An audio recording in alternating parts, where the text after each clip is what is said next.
Welcome back to Moose on the Loose. My name's David. Today we've got Mark Holland, Justin Trudeau's health minister, going berserk, going bananas, absolutely bananas in a committee meeting. He loses himself with his absolute berserk rage. Also on deck, we've got many other stories, including an update on Catherine Tate, the corrupt CBC CEO. We've got an update on Christian Firth and many other stories. Let's first jump into this. This is Mark Holland, the Health Minister of Canada. He's the guy who had the brilliant idea of bringing in the MAID program. You know, the one where it's like, oh, you're having a bad day, you're depressed. Let's just give you a little whick, and then, you know, X's in the eyes. It's the worst program ever proposed by government in human history. It is terrible, is disgraceful, and they've used this on military vets with PTSD. They're like, oh, instead of helping you out, how about we just give you a shot and you expire for the rest of existence? After receiving pushback from across the country, the Liberal government has put a pause on the MAID program. Michael Cooper pushes him on the MAID program. What you're about to see here is Mark Holland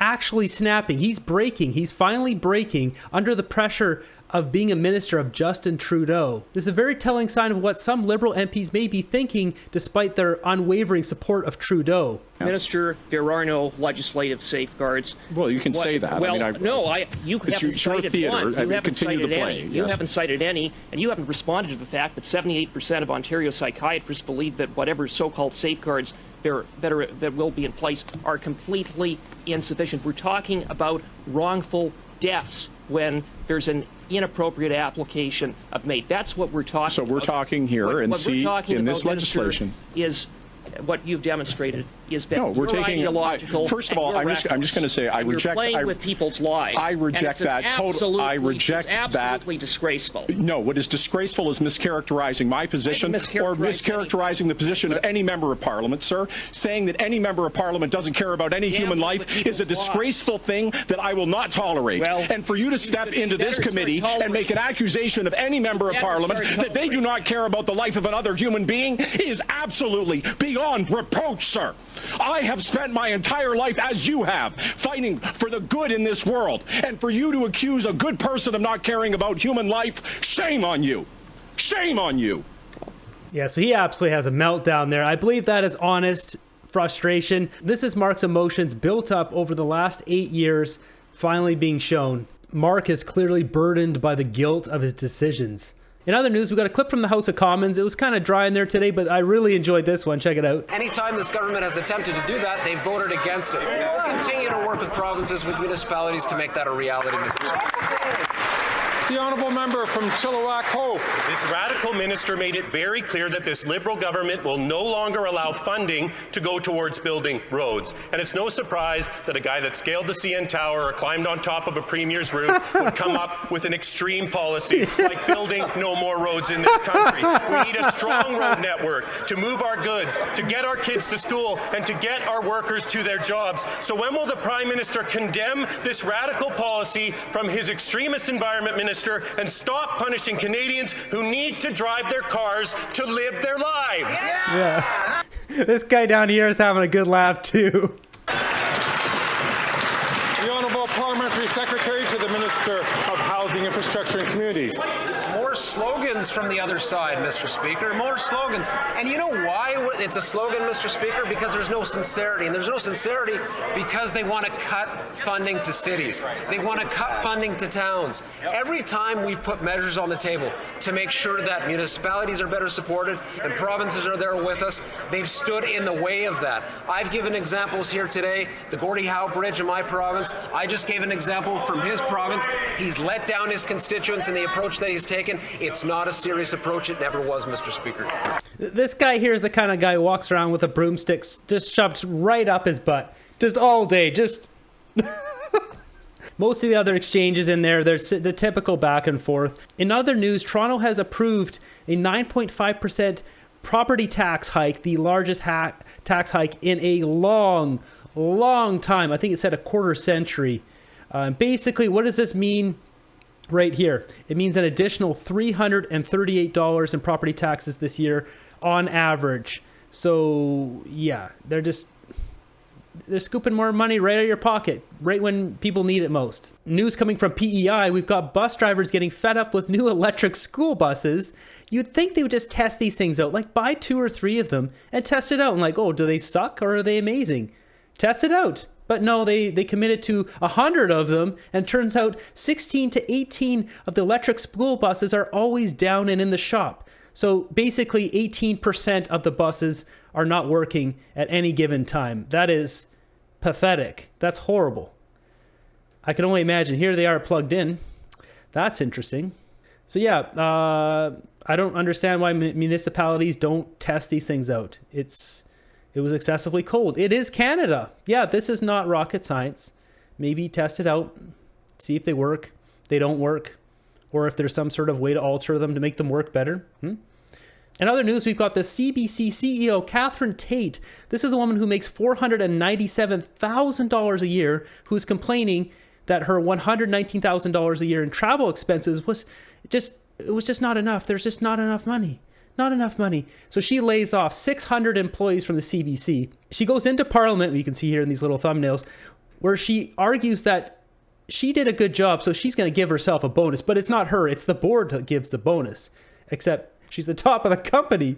So what I want to point out with this article, this woman, this beast, spent $119,000 in travel expenses in a single year. $12,800 to Tokyo, $12,600 to a European tour of London, Brussels, and Geneva, $12,200 into Lausanne, $10,300 to Prague, $9,800 to Hollywood, $9,600 to London. There's also these film festivals for $2,000, $4,000, $5,000, a retreat in Gatineau for $6,000, and an Ottawa restaurant for $638. She's right up there with Justin Trudeau, and just the worst of the worst, the most corrupt, just a vile beast.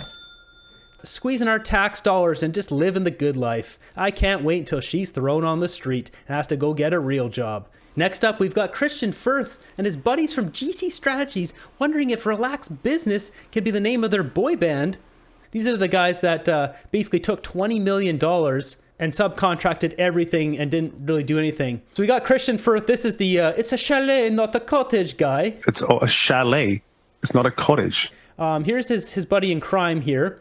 What's this guy's name? It's Darren Anthony. I guess there was a third guy, Caleb White, at one point. So GC Strategies is one of Ottawa's fastest growing companies at a 3-year revenue growth of 676%.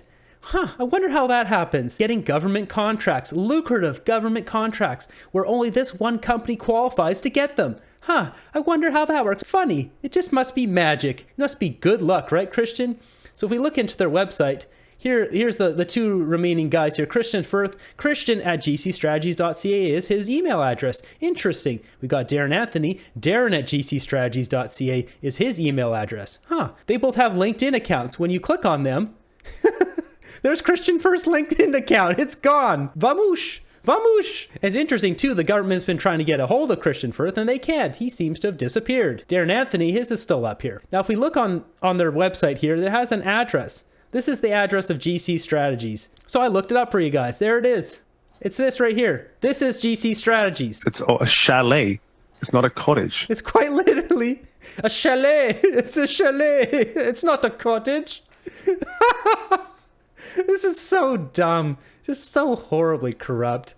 So Christian here was brought in 2022 to testify, and his wording here, won't play this whole video, it's 19 minutes, but just the first bit here, check this out. The language this guy uses is hilarious. You can tell he's like a headhunter recruiter guy. And your contract with the Government of Canada lists your work as a residential address. Is that correct? I don't need the address, but is that correct? Yeah, we had physical location downtown from 2015 to 2020, and we now have home offices.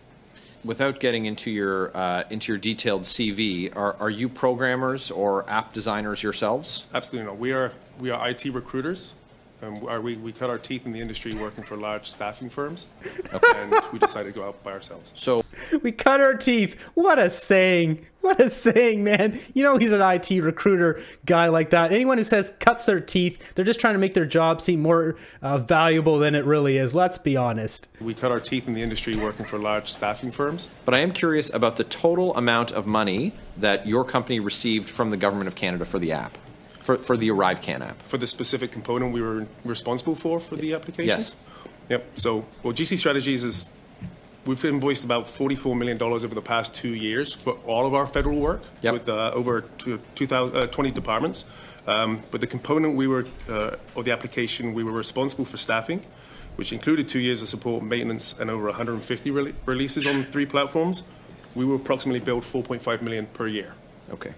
This guy, basically, that's what he says. We're responsible for staffing. It's basically he knows a few guys. So like, yeah, I can get Bill over here in this company to do it. That's his job. He just contacts Bill and says, hey, Bill, go do it. I'll pay you $10 million. I'll keep 5.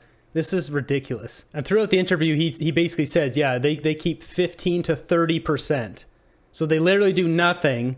And when you get a government contract for $10 million, he's keeping 15 to 30%. $3 million, $1.5 to $3 million for doing nothing.